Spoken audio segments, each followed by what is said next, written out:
Lots of Bihar talk happening in the newsroom, ladies and gentlemen. There are many who hail from Bihar in our newsroom, and they all have their own interpretation of what's happening. But one thing is clear, that Nitish Kumar has proven that he turns court, or he turns the tables, or turns away from his existing partner, and this is a recurrence which happens. It's perhaps habitual because he's done it at least thrice in the last decade.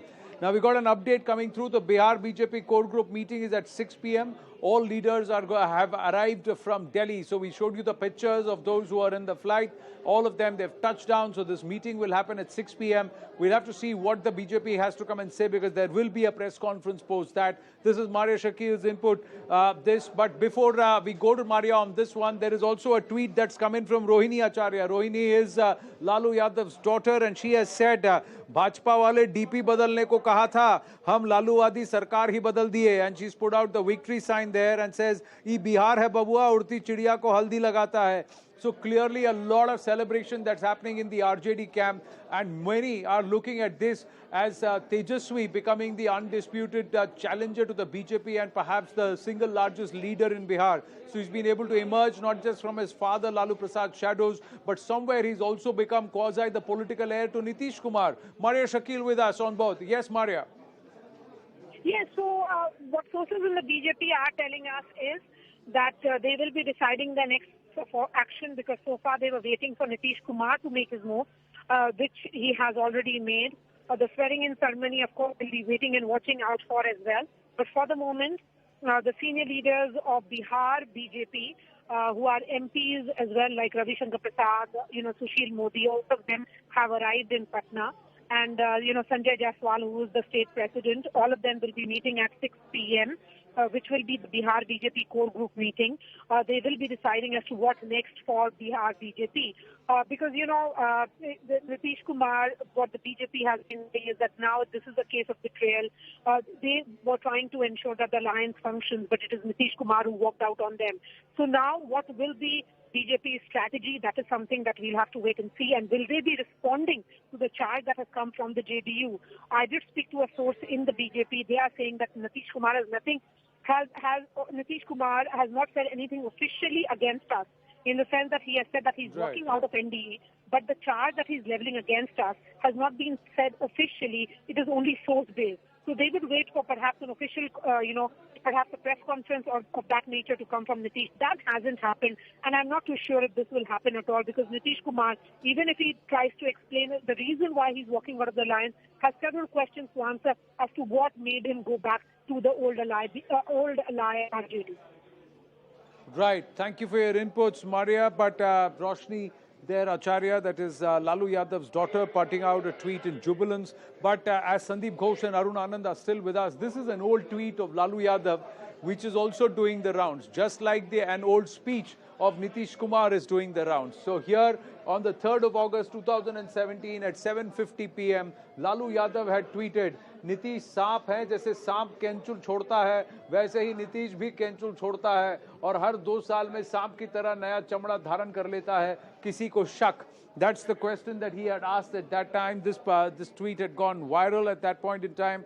But the same way, Nitish Kumar had also said something not so long ago. Arun Anand, Nitish Kumar also at that point in time had said, मिट्टी में मिल जाए, but किसी भी परिस्थिति में लौटकर राजद के साथ जाने का प्रश्न ही नहीं बनता.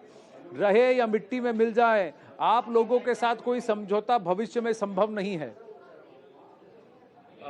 Anand, I think what is happening right now in Bihar, and as you have mentioned the statements made by both the leaders, actually it's a very sad day for Bihar. Whoever wins or basically forms the government, but ultimately the state of Bihar and the people of Bihar are the losers, because it's a pure mockery of the democratic norms. Nitish Kumar fought against a certain party and along with a certain party formed an alliance, and now he's going to form the government. All these parties are going to come together and form the government, though they had fought against each other, and Nitish and NDA alliance had got a mandate against the corruption of RJD. And in fact, why I say that Bihar is a loser, because it's a well-known fact that RJD, Congress, and the parties with whom now Nitish is tying up, they are the ones who had turned Bihar kind of, synonymous with corruption, political violence, anarchy, chaos. And now Nitish is again forming the government with them. So I think it's a very, very sad day for the people of Bihar. Well, we have a reaction coming in from Sharad Yadav. We'll see if we can cut across to that. Otherwise, yeah, let's listen in. जो आज का गठबंधन है, जनादेश इसी को मिला है। जो बीच में सरकार थी वो जनादेश की सरकार नहीं थी। ये सरकार जो बनी है वो जनादेश की सरकार है। ये जो सरकार है असली गठबंधन की सरकार पहले बनी थी। So contrary to what Arun Anand says, Sharad Yadav says, आज जो सरकार बनी है उसी को जनादेश मिला है, Sandeep Ghosh. So this is how they are justifying the Lalu and Nitish coming back together. That is Tejasvi led RJD now and Nitish Kumar led JDU coming together, saying these are the people who have the mandate of the people.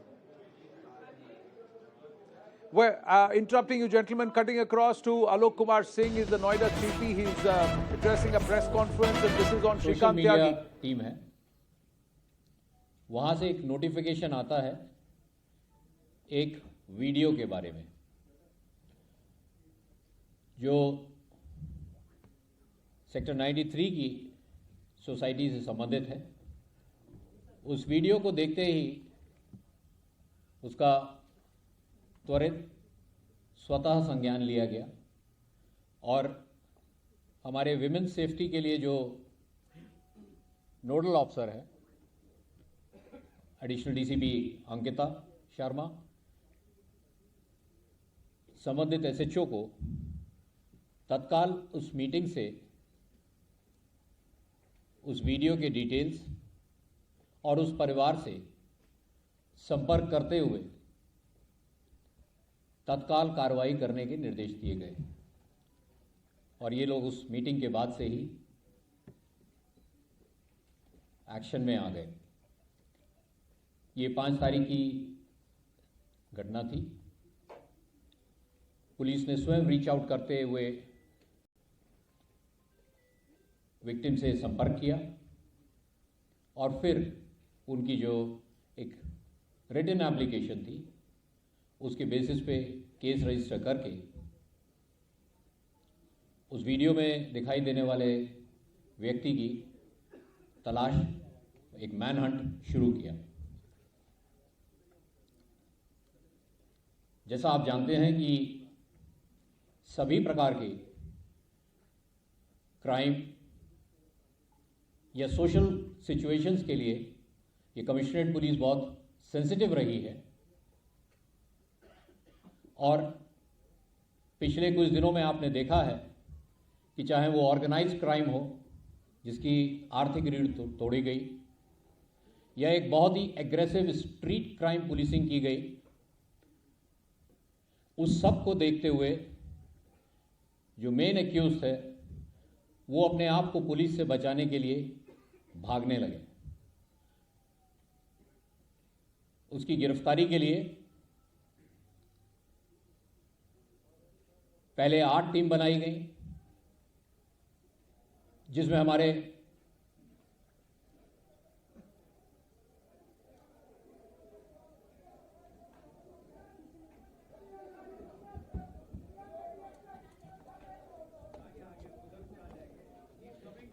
जिसमें हमारे महिला सुरक्षा की अधिकारी उसकी nodal officer थी और उसके बाद एक मैसिव टीम एफर्ट लॉन्च किया गया। आवश्यकता अनुसार इन टीम्स को बढ़ाकर 12 टीम्स किया गया और लगातार मेन एक्यूज जो अपने आप को पुलिस से, लॉ एनफोर्समेंट एजेंसी से बचाने की कोशिश कर रहा था, उसका लगातार पीछा किया गया। मेन एक्यूज अपने आप को छुपाने के लिए उत्तर प्रदेश की सीमाओं से बाहर भी गया, लेकिन हमारी टीम्स लगातार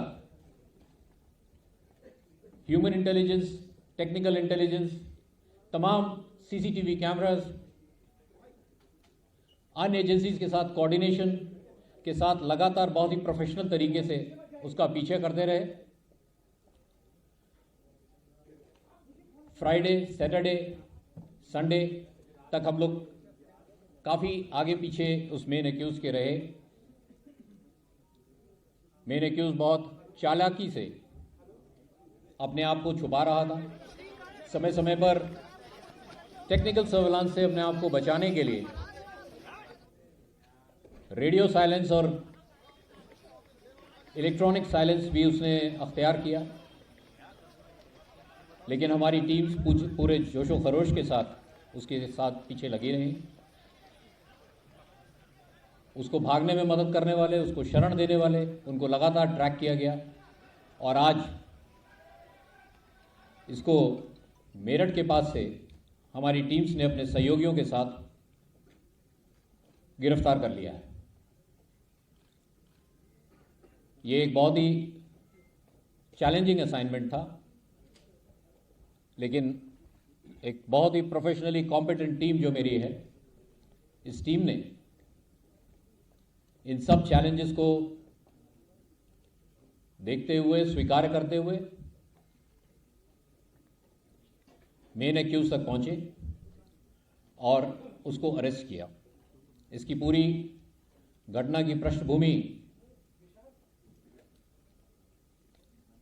सोसाइटी के अंदर कॉमन एरिया में कैसे यूज़ हो और कैसे उसका कौन यूज़ करे, इससे 3 साल पहले उपजे एक विवाद से शुरू हुआ और उसकी परिणति इस 5 तारीख वाले वीडियो में दिखाई देती है। मैं आपके माध्यम से रीएश्योर करना चाहूँगा कि there is zero tolerance for safety of our women and child. जिस प्रकार से हम लोगों ने पिछले 2.5 वर्षों में लगातार organised criminals, crime against women पे कार्य किया है, उसी तरह से आगे भी करते रहेंगे। और मैं आप सभी के माध्यम से अपने सिटीजन्स को भी रीएश्योर करता हूं कि ये पुलिस टीम हमेशा आपके मापदंडों पर खरी उतरेगी।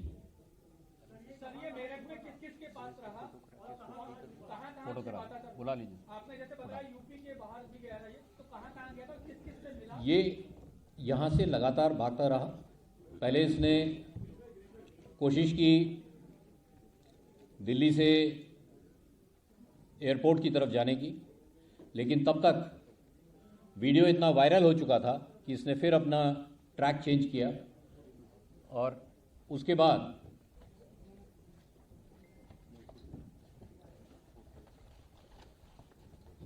मेरठ, मुजफ्फरनगर, ऋषिकेश, हरिद्वार, थोड़ा जरा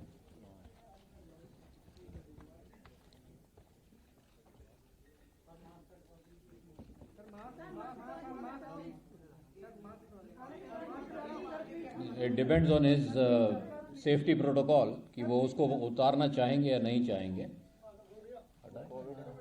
हाँ, एक बार के लिए हटा दो, 1 मिनट के लिए हटा दो, सभी का है क्या?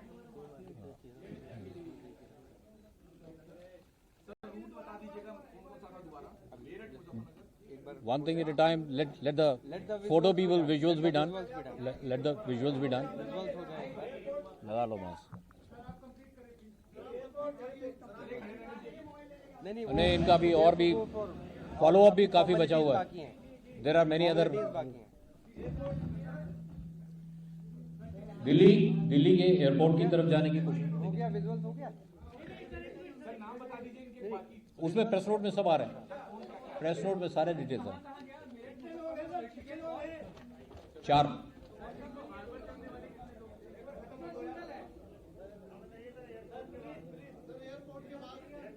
एयरपोर्ट के बाद let the procession go. Airport के बाद ये मेरठ पहुंचा और वो रात मेरठ में गुजारी और नेक्स्ट डे फिर वहाँ से अपने सारे डिवाइसेस चेंज करके सैटरडे को वहाँ से हरिद्वार होते हुए ऋषिकेश की तरफ। हमारी टीम्स लगातार इनका पीछे